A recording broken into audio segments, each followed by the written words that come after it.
सबको लगता है मुझे एग्जाम में टॉप करने का कोई सीक्रेट पता है, और सच कहूं तो पता भी है।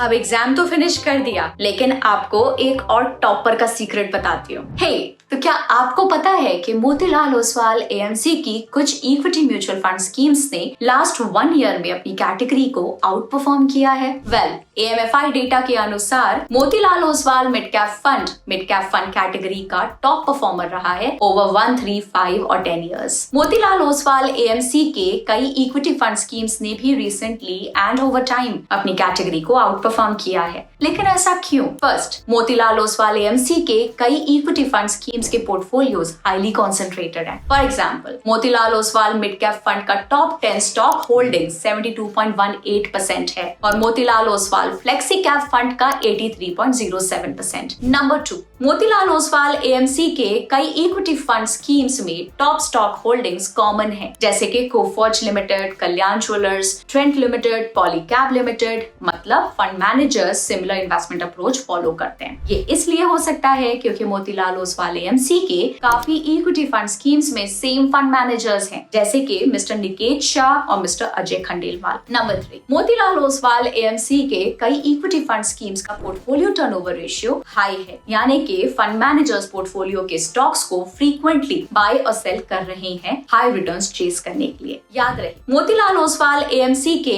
कई इक्विटी म्यूचुअल फंड स्कीम्स के पोर्टफोलियोज हाईली कॉन्सेंट्रेटेड है, इसलिए अगर कुछ top holding stocks in their portfolios अच्छा परफॉर्म ना करें तो रिटर्न्स इंपैक्ट हो सकते हैं इन अ फॉलिंग स्टॉक मार्केट।